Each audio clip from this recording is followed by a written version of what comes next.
Hello नमस्कार दोस्तों, आप देख रहे हैं पीपीटी न्यूज और मैं हूं आपके साथ संजय रामपाल। करते हैं आज प्रशासन की अहम खबरों की तरफ रुख। क्या रहेगा मौसम, क्या रहेगा सोना चांदी का भाव, वो तमाम जानकारी हमारे इस बुलेटिन में। 14 मई 2024 को वैशाख माह के शुक्ल पक्ष की सप्तमी तिथि है। इस तिथि पर पुष्प नक्षत्र और गण योग का सहयोग रहेगा। दिन के शुभ मुहूर्त की बात करें तो मंगलवार को अभिजीत मुहूर्त 11:53 से 12:41 तक है।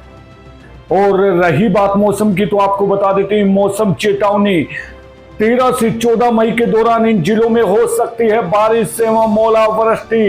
जी हाँ, अभी जहां देश के कई स्थानों में तेज गर्मी पड़ रही है तो वहीं पूर्वी मध्य और दक्षिणी भारत के कई राज्यों में आंधी और बारिश का दौर जारी है। इस बीच भारतीय मौसम विज्ञान विभाग IMD ने 13 और 14 मई के दौरान पूर्वी और मध्य भारत में और दक्षिण भारत में 16 मई तक आंधी, बारिश और तेज हवाओं को लेकर अलर्ट जारी किया है। मौसम विभाग ने कहा है कि अभी देश में एक पश्चिमी विक्षोभ सक्रिय होने के साथ साथ कुछ स्थानों पर चक्रवाती परिसंचरण भी बने हुए हैं, जिसके चलते कई स्थानों पर बारिश की भी संभावना है। पिछले 24 घंटों के दौरान मध्य महाराष्ट्र, उत्तरी आंतरिक कर्नाटक, केरल, झारखंड और महाराष्ट्र के कुछ इलाकों में भारी वर्षा देखने को मिली है। इस दौरान पश्चिमी मध्य प्रदेश और मध्य महाराष्ट्र के अलग अलग इलाकों में ओलावृष्टि भी दर्ज की गई है। वहीं 13 से 14 मई के दौरान मध्य प्रदेश, राजस्थान, छत्तीसगढ़, महाराष्ट्र, बिहार, उत्तर प्रदेश, तमिलनाडु, पुडुचेरी, केरला, कर्नाटक,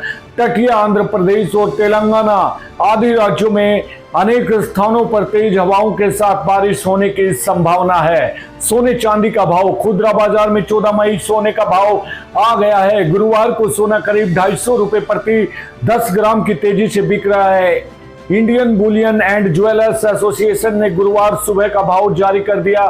बुधवार शाम में खुदरा बाजार में 24 कैरेट सोने का भाव 45,894 रुपए 10 ग्राम था। दिल्ली के मुख्यमंत्री अरविंद केजरीवाल के निजी सहायक वैभव कुमार पर आम आदमी पार्टी की सांसद स्वाति मालीवाल के साथ मारपीट का आरोप लगा है। इस घटना की सूचना दिल्ली पुलिस को केजरीवाल के निवास से 2 कॉल के माध्यम से मिली।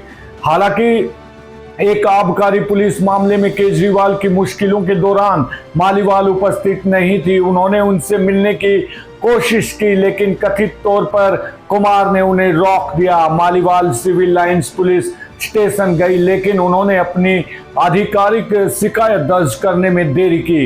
इस बीच कुमार, जो पहले एक वीडियो पत्रकार थे और केजरीवाल के लंबे समय के सहयोगी थे, को विजिलेंस विभाग द्वारा उनकी भूमिका से बर्खास्त किया जा चुका है।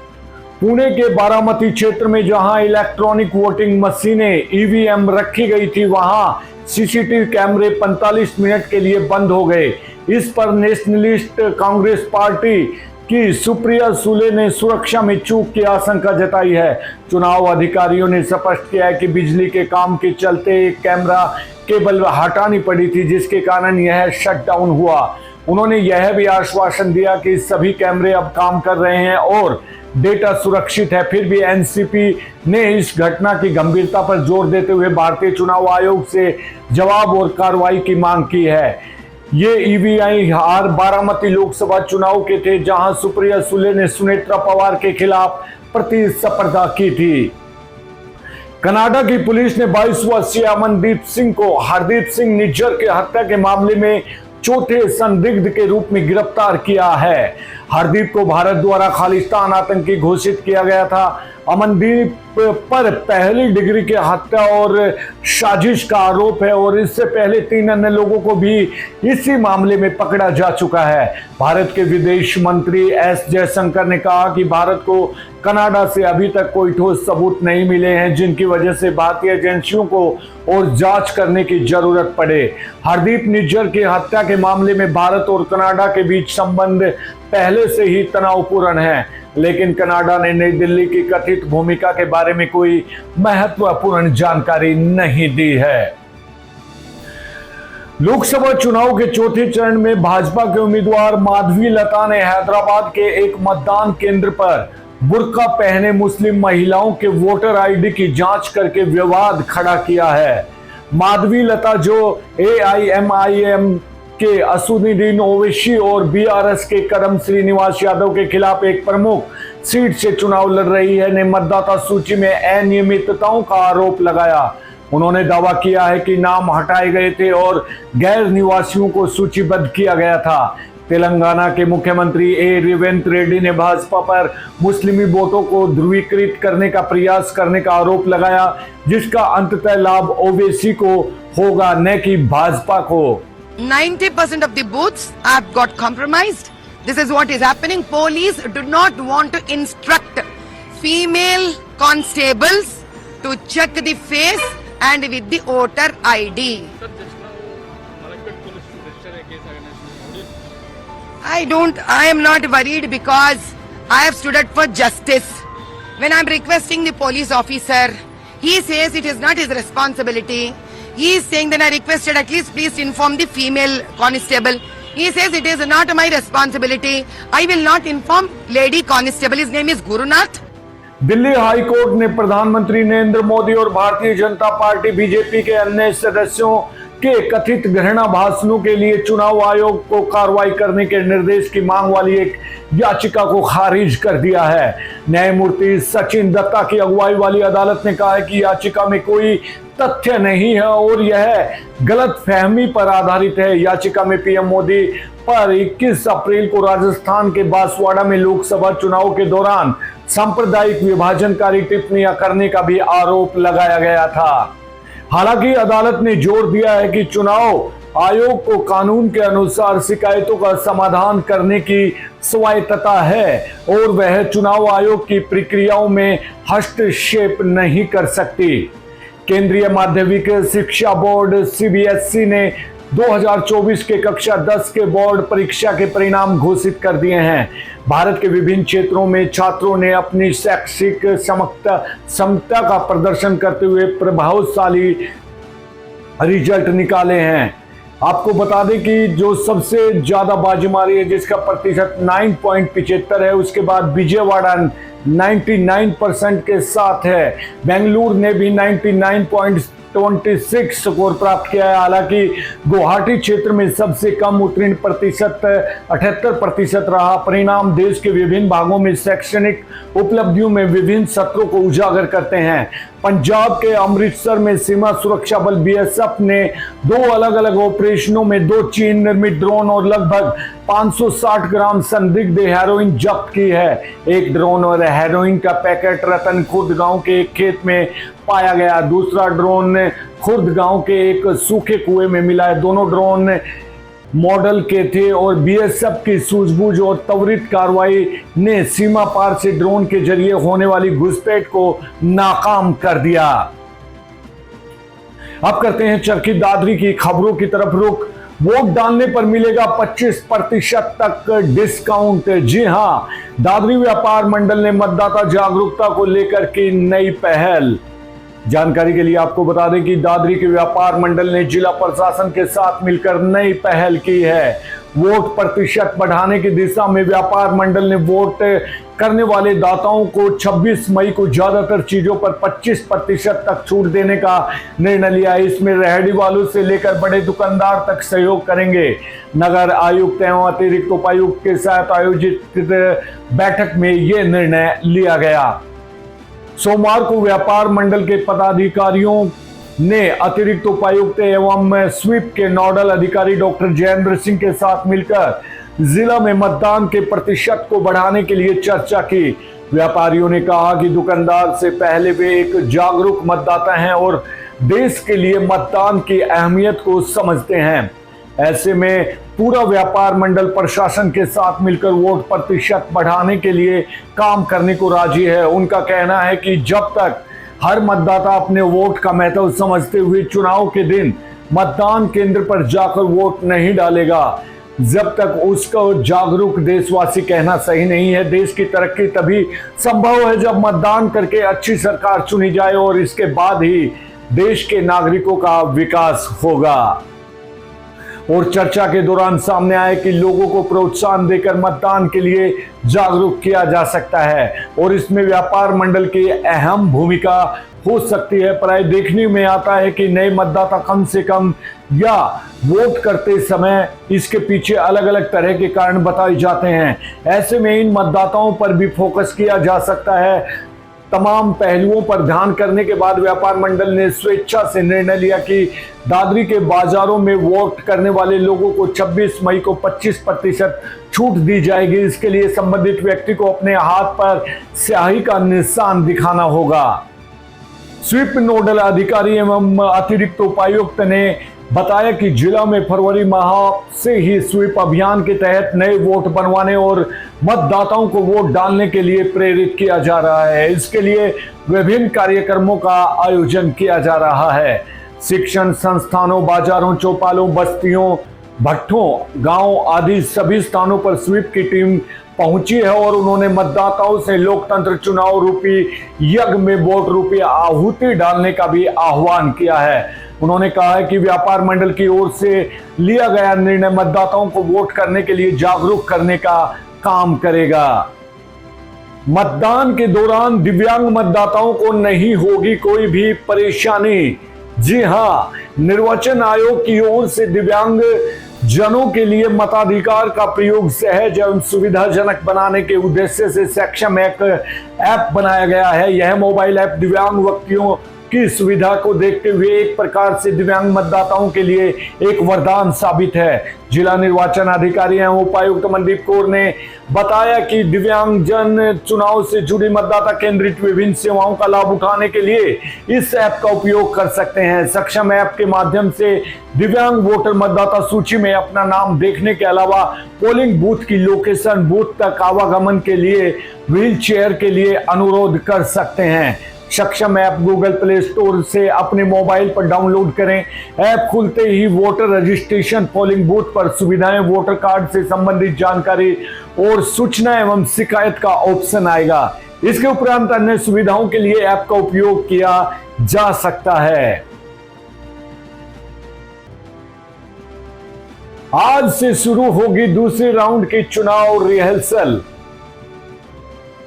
जैसे जैसे लोकसभा चुनाव नजदीक आ रहे हैं, इसके लिए जिला बारडा व दादरी विधानसभा के तहत ड्यूटी पर तैनात की गई पोलिंग पार्टियों की जनता कॉलेज के सभागार में आज से 2 दिन का दूसरे राउंड का प्रशिक्षण शुरू होगा। इस दौरान 2 दिनों के बैच में प्रशिक्षण दिया जाएगा। जिला के ट्रेनिंग नोडल अधिकारी एवं जिला परिषद के सीईओ प्रदीप कौशिक ने जानकारी देते हुए बताया कि जिला निर्वाचन अधिकारी एवं उपायुक्त मनदीप कौर के मार्गदर्शन में मंगलवार को सुबह 10 बजे से जिले के विधानसभा क्षेत्रवार ट्रेनिंग शुरू होगी।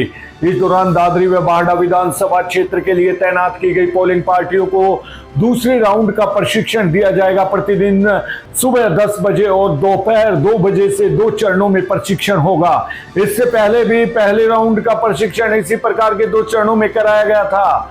उन्होंने बताया कि पोलिंग पार्टियों की फाइनल रिहर्सल मतदान से एक दिन पहले 24 मई को सुबह 9 बजे आरंभ होगी। दादरी विधानसभा के लिए जनता कॉलेज और बारडा के विधानसभा के लिए JDKS स्कूल में रिहर्सल करवाई जाएगी। इस रिहर्सल के उपरांत पोलिंग पार्टी अपने गंतव्य के लिए रवाना होगी। मतदाता घर पर बैठे डाउनलोड कर सकते हैं फोटोयुक्त डिजिटल वोटर कार्ड। जी हां, मतदाताओं को जानकारी देते हुए बता दें कि जिला निर्वाचन अधिकारी एवं उपायुक्त मनदीप कौर के मार्गदर्शन में जैक्सन की ओर बढ़ते दौर में भारत निर्वाचन आयोग ने भी लोकसभा आम चुनाव से जुड़े महत्वपूर्ण कार्य ऑनलाइन कर दिए हैं। भारत निर्वाचन चुनाव आयोग ने देश भर में डिजिटल मतदाताओं पहचान पत्र या electronic electoral photo ID card यानी कि EIPIC की सुविधा शुरू कर रखी है। यदि मतदाता की वोटर आईडी कहीं गुम हो गई है या फिर वह वोटर कार्ड डिजिटल कॉपी में सहेज के रखना चाहते हैं तो वोटर हेल्पलाइन ऐप या फिर भारत निर्वाचन आयोग की वेबसाइट से अपना वोटर कार्ड आसानी से अपने मोबाइल या कंप्यूटर पर डाउनलोड कर सकते हैं। खास बात यह है कि डिजिटल वोटर कार्ड के EPIC को डिजी लॉकर में भी अपलोड किया जा सकता है। इसके अलावा इसे प्रिंट भी करवाया जा सकता है। EPIC voter card original voter ID card का एक नॉन एडिटेबल PDF वर्जन होगा और एड्रेस प्रूफ के तौर पर भी इसका इस्तेमाल किया जा सकता है। इस डिजिटल आईडी प्रूफ को आसानी से एक्सेस करने के लिए मोबाइल फोन या डिजी लॉकर में स्टोर करके भी रखा जा सकता है। उन्होंने बताया कि वोटर कार्ड डाउनलोड करने के लिए राष्ट्रीय मतदाता पोर्टल पर विजिट करना होगा, वहां से नए यूजर को पहले रजिस्टर करना होगा और उसके बाद EPIC डाउनलोड करने के विकल्प पर क्लिक करना होगा। इसके बाद EPIC नंबर या फॉर्म रेफरेंस नंबर को दर्ज करके रजिस्टर्ड मोबाइल नंबर पर प्राप्त OTP डालना होगा और इसके बाद EPIC डाउनलोड का विकल्प है वो सामने आएगा। Mission admission government polytechnical Chhapar में 3 जून तक चलेगी रजिस्ट्रेशन प्रक्रिया। छात्र छात्राओं को बता दें कि दाखिला प्रक्रिया शुरू 10वीं के आधार पर उस संस्थान की 360 सीटों पर होंगे आवेदन। जी हां, पॉलिटेक्निकल कॉलेज छपार में दाखिले की प्रक्रिया शुरू हो गई है।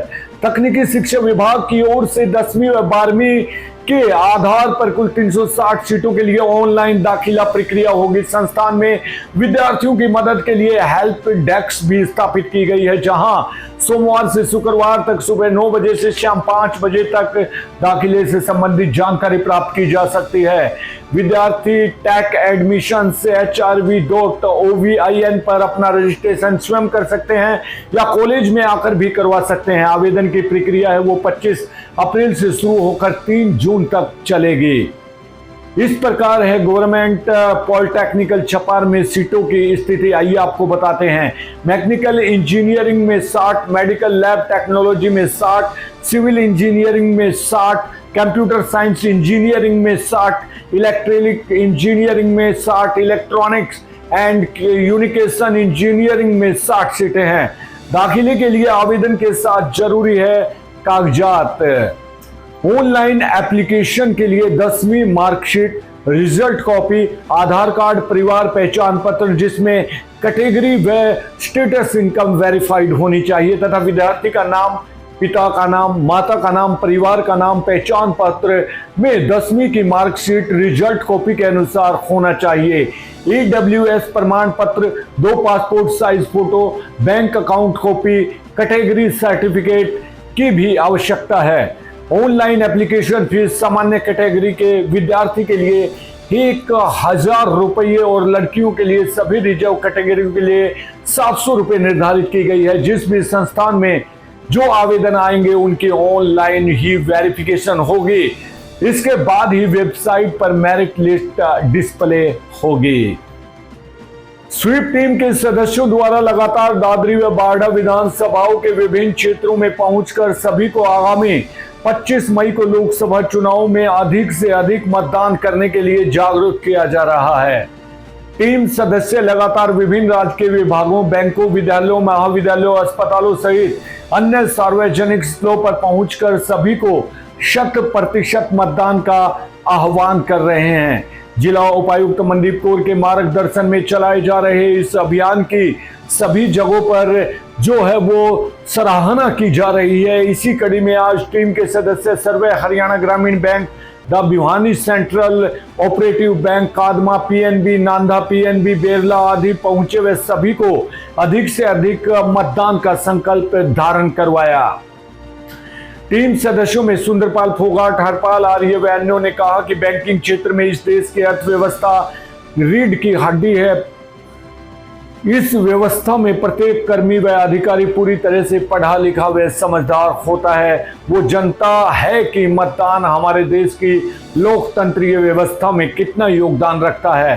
प्रत्येक वोट का अपना महत्व है। अब जब आगामी 25 मई को हमारे संसदीय क्षेत्र में चुनाव होंगे तो हम सभी को उम्मीद है कि बैंकिंग से जुड़े हर एक नागरिक द्वारा स्वयं तो मतदान किया जाएगा, साथ ही में वो अपने उपभोक्ताओं को भी इसके लिए जागरूक करेंगे। तो दोस्तों, ये थे आज के हमारी चरखी दादरी व देश विदेश की कुछ अहम खबरें। कल फिर मिलते हैं इसी वक्त इसी समय। अगर आपने हमारे चैनल को सब्सक्राइब नहीं किया है तो बेहतरीन और उम्दा खबरें देखने के लिए हमारे चैनल को जरूर सब्सक्राइब करें, क्योंकि रोजाना हम इसी समय इसी वक्त आपसे मिलते रहेंगे। अब मुझे दीजिए इजाजत, आप अपना ख्याल रखें।